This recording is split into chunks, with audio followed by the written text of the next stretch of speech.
Okay, thanks everyone for uh, joining for this. I've actually decided to re-record this, so this isn't the presentation that I gave in the meeting we just had, but it covers exactly the same material, hopefully even better because I'm slightly more practiced at it. Okay, I'm Neil Davis, I'm the UCU pensions rep for the University of Bristol. In this talk, I'm going to go through where we're at in the 2020 valuation with the USS, and I'm going to talk through a few of the issues and what they mean for us. You can download the slides of this talk at my GitHub here. If you've got any comments, do get in touch either by Twitter or email. Okay, so I'm going to cover what does this mean for us, because it's really hard to get a handle on what some of these changes imply for the pension that we can receive when we retire. I'm going to go through some of our concerns with the 2020 valuation. I'm going to cover the current UK proposals. Then I'm going to move on to what do we want and how we're going to get it. And then well, in the original meeting, most of the time was devoted to questions and discussion. Okay, so first of all, what does this mean for me?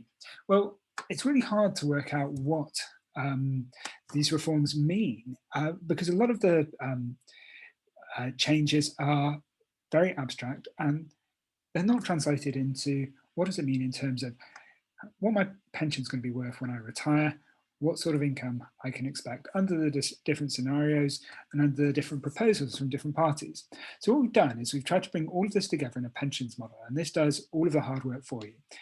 And it calculates the income that you can expect using the USS's assumptions. Now, this is really important. We are using the assumptions that the USS are proposing for their valuation because we want to make it as consistent as possible between the numbers that are used for the valuation to determine the costs of our defined benefit pensions and any potential alternatives that are often involve defined contribution pensions where you take more of the investment risk.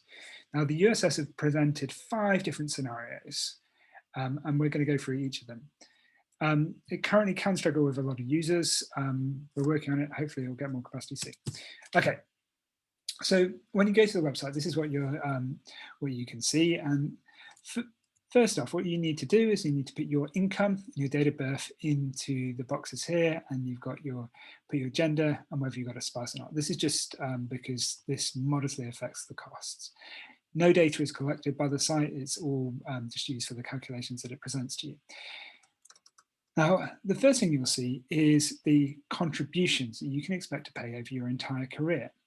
Note that the modeler is going to use your retirement date or the date on which your date of birth to calculate your retirement date according to the state pension legislation. And so what we can do is we can use this to calculate the total contributions that you're going to make over your career and the total contributions that your employer are going to make. And naturally, these are quite big numbers because this individual was born in 1984 and they can expect another 31 years of working before they're going to retire. So they're contributing quite a bit each year. So we end up with a large amount. Under the current scheme, they can expect a pension of around £20,000. Now, the first thing to note here is this is all about future accrual of pension. None of these reforms will affect the pension that you've accrued to date. So this is all about future accrual. Now, what the modeler is doing is it's taking all of the income that you could get from your defined benefit, so that's where you're earning an income each year, and your defined contribution, that's where you're making an investment and investing it over your entire career, and then it converts that to a single figure for the amount of income that you could buy when you retire. The second figure in purple down here is giving you the total value of all of these benefits. So this is an estimate of how much it would cost, how large an investment you would need when you retire in order to get a pension income of about this. So next, the first scenario proposed by USS involves having no additional employer support for the scheme. Now you can see that these numbers are pretty drastic, the cuts that are proposed by the USS, and they would involve, we might end up with a pension of under £5,000 a year, representing almost 80% cut in income. And how much this pension is worth is naturally worth a whole lot less because you're getting much less income. Again, around an 80% cut, and we'll be looking at losses if these reforms were implemented of over £600,000. Under even the most optimistic scenario presented by the USS, the most pension income that we can expect, kind of combined across all the different sources, would be just under £12,000. This represents a 40% cut in pension income, over £300,000 lower. So these are really serious cuts to pensions that are being proposed and will have major implications for us when we retire and the standard of living that we can expect. Now note, across all of these, the amount we contribute will remain the same. So we contribute the same, but the amount we get out at the end of it will be far lower. And what you can see is that for many of the scenarios here, actually the amount we contribute, we and our employers contribute, will be more than we get out of the scheme. And this is because under the scenario one, the assumptions are so pessimistic that the USS is expecting members to underwrite what they estimate to be the scheme's deficit. More on this in a second. Okay, so the USS claims that as part of the valuation, it's going through and valuing the assets of the scheme as of March 2020. So this is the date of the valuation. Now, the first thing to say is this is an entirely voluntary date for the valuation. This is not required by law. Now, I'll have more to say about this date shortly, but this is the value of the scheme's assets as of that date. And this is relatively easy to work out. You can kind of use financial markets to estimate the value of these different assets. Secondly, the scheme has estimated the liabilities of our pensions at between 76 and 85 billion pounds. Now, this is much, much harder to estimate. This is an estimate of the amount of money that we need today to cover all of the pensions that have been accrued to date. And if you take the difference between the numbers, you've got an estimate of the deficit. Now, these numbers are really big.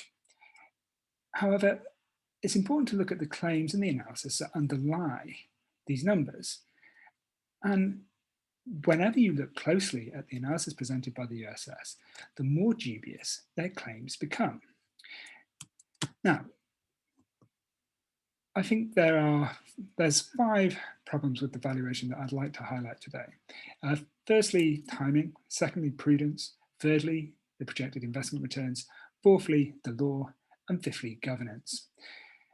A lot of the discussion around the USS takes place in impenetrable jargon. And some of this appears designed to confuse. There's a really good jargon dictionary from Leeds UCU here that you can take a look to explain some of the terms. I'll try and minimize my use of terms and explain it as clearly as I can, because most of these concepts are not fundamentally complex. It's just very, very poorly explained by the USS. Now, this voluntary valuation was conducted in March 2020. When we were in the middle of a financial panic due to the COVID crisis. And here I've just plotted the financial returns of the price of equities over time. And you can see it's kind of variable, but there was a 20% drop in the month or two before the valuation. And this is reflected in the value of the scheme's assets. But what's not been accounted for in any of the reports today is the fact that assets have increased in value by 40%. It seems utterly bizarre to be discussing reform to the scheme on the basis of a valuation that is so out of date. And in fact, TPR agrees. TPR has said that it may be appropriate to allow for post-valuation experience, which is the increase in asset values after March 2020, when there's been a significant change in funding position of the scheme. Well, there clearly has been. It seems completely impossible to discuss reform of the scheme until this change has been accounted for. Okay, so the second problem is this idea of the level of prudence. So the level of prudence is just a horrible bit of jargon that is describing what level of investment returns we're going to forecast for the future to what's called discount the liabilities, to value the payments that we're going to use in future. Now here we've got a distribution of investment returns, and you can see they go from -5 all the way up to +12. And in the middle, you've got a median value of about 5. Now, a median value is perhaps too optimistic. But what the USS did in in its 2017 and 2018 valuations is it said, okay, we're going to use what they call the 67th centile level of prudence, which rather than taking the median value, it's going to be more pessimistic. So it might go here. And what they've done in 2020 is ramp this up still further and said, well, we're not going to go for the 67th level of centile level of prudence. We're going to go to somewhere between the 82nd and 86th. And this takes us to about assumed return over 30 years of about 0. And why does this matter? Well, as we assume a lower and lower rate of return, the costs of the scheme and the costs of accruing future benefits increase, the size of the deficit increases. Now, if there was really compelling evidence about why the level of prudence needs to be reduced or increased, you could kind of understand the rationale for it. However, in conversations with the chair of the USS trustees, Kate Barker, the only explanation she had for it was that this was a qualitative judgment call. This wasn't based on any hard evidence or theory about the level of prudence that should be used. This is just a judgment that they're using. Now, this judgment is enormously expensive, and they've previously demonstrated that the pensions regulator was perfectly happy using a level of prudence, a 67% level of prudence in the 2018 valuation. So there's no justification for increasing it now, given the cost to members. Now, the other problem with this is that there's serious concerns about the way the USS has undertaken its valuation. Now, I'm a statistician, and valid statistical analysis typically take the following approach. They set assumptions and collect data, then they run analysis, and then they interpret their results. But it's of course possible to reverse this process, to reverse engineer your analysis. So to decide the results you want to get, to run a whole bunch of analyses, and then pick the assumptions that gives you the results you want. Now, reverse engineering results in this way would be considered fraudulent for a scientific paper. However, USS appear to have done this to achieve the discount rate that they want after pressure from TPR, so to achieve a given discount rate and to achieve a given level of deficit. This appears to be reverse engineering their valuation process, which is precisely contrary to the way that they're supposed to conduct their valuation. Problem with the valuation number 3. The projected investment returns are completely implausible. Here, this is a graph stolen from Sam Marsh. Here we've got years over time. In black, we've got the scheme's assets and how they've evolved over time. And you can see the coronavirus pandemic just there, that tiny dip there, and when the USS decided to conduct its valuation. Now, these lines show the projected asset returns at different valuations. So you've got the 2011 valuation, you can see the 2014 valuation, you can see the 2017 and 18 valuations. This blue triangle here gives you the forecast for the 2020 valuation. And you can see the most pessimistic is just a flat line. They're assuming no return in future. And even the most optimistic only slopes up slightly over time. Now, the most optimistic return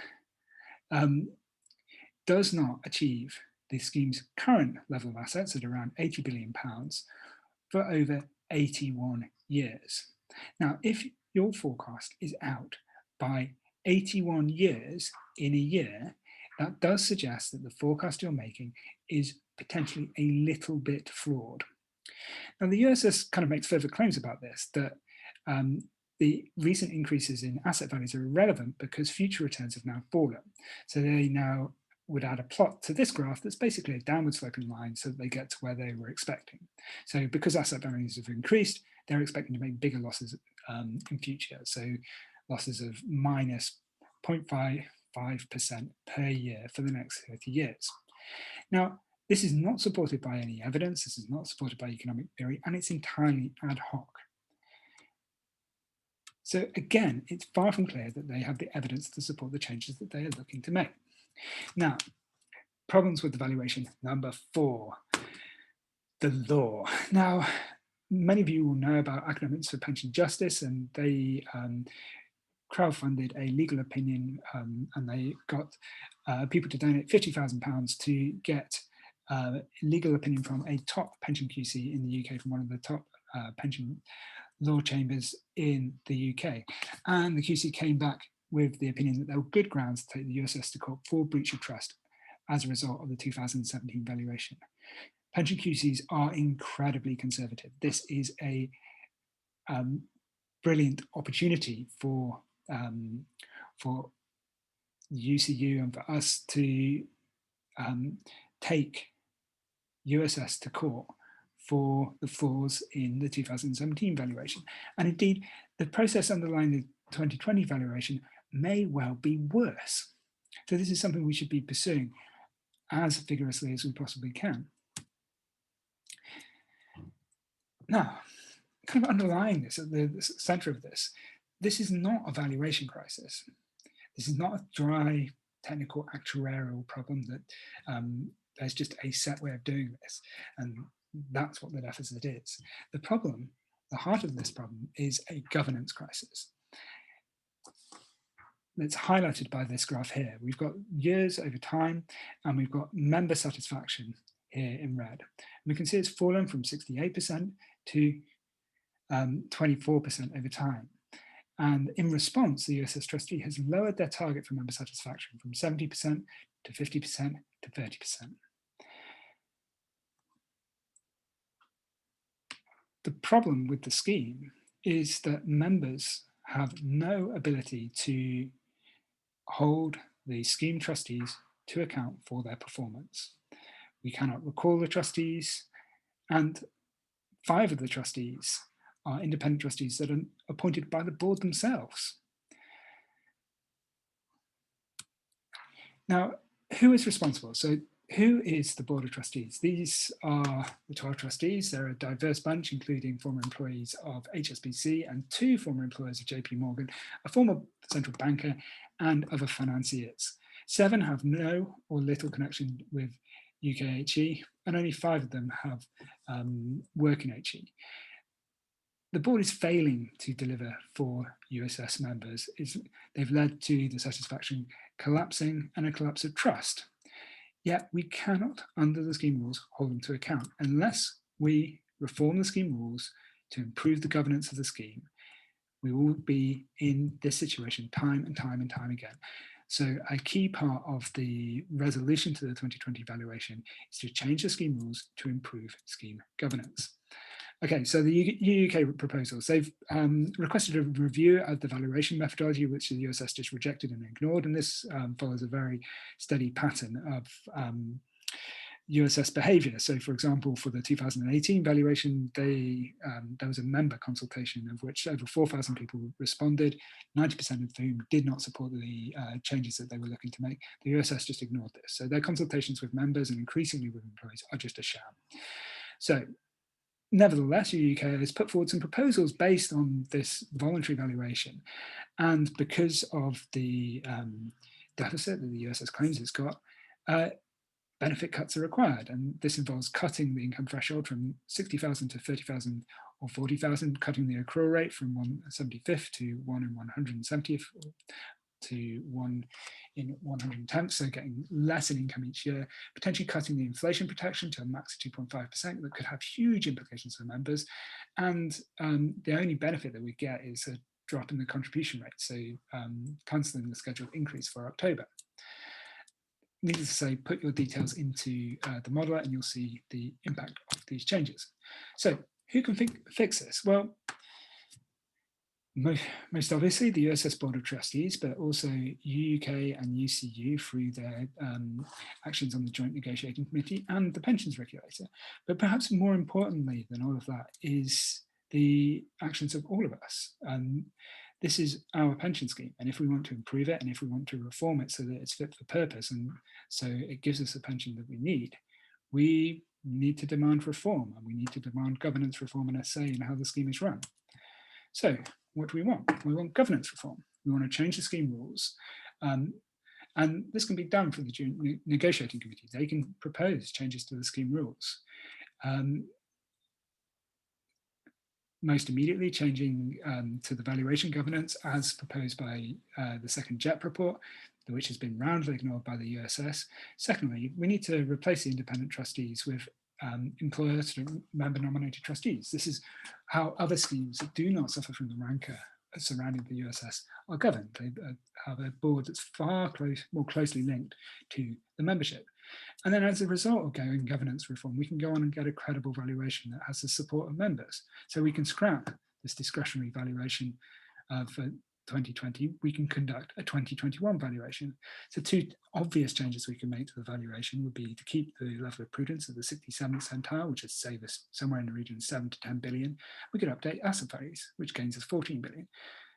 Either of those changes more than account for the deficit that's reported, that I reported earlier. So this wouldn't be hard to fix. So how do we get this? Well, we need to talk to USS members and raise these concerns with other members. We need to pursue aggressive legal action against the trustee. It is likely that we're going to need industrial action and political lobbying and discussion with regulators. All of these things you can all help with, and it would be really will be a result of USS members demanding change if we want to resolve this. So I just wanted to finish with one final note on the level of pessimism of USS's forecasts. So they're assuming, the most pessimistic forecasts assume that there's no growth in the scheme assets over 30 years. What other periods in history have seen a similar underperformance of assets? So a really good source for this is Jorda et al., who published a paper in the Quarterly Journal of Economics in 2019.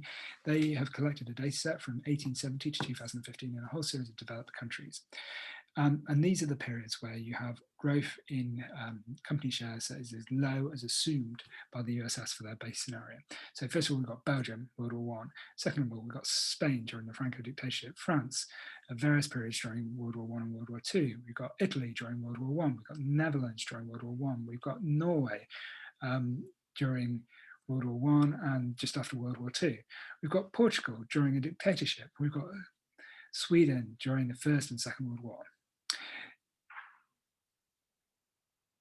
What's interesting from this list is the emissions, that financial returns as low as are being assumed by the USS have literally never happened in Australia, Denmark, Finland, Germany, Japan, Switzerland, the UK, or the USA in the period 1870 to 2015.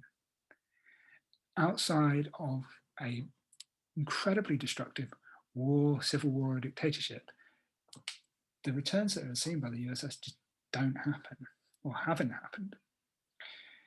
So it does suggest that the level of pessimism baked into the USS's estimates is extreme and very, very unlikely to make a reliable guide to the future or a reliable basis for reforming the scheme. If you don't take their forecasts as credible, then there's very little motivation for making the changes and cuts that they're proposing to members' benefits. Okay, that's all I've got to say. And yeah, in the meeting, we continue to have some discussion and answer questions from members, but I'd encourage you to put your details into the modeler and to get in contact if you've got any thoughts about this or would like to contribute to this campaign.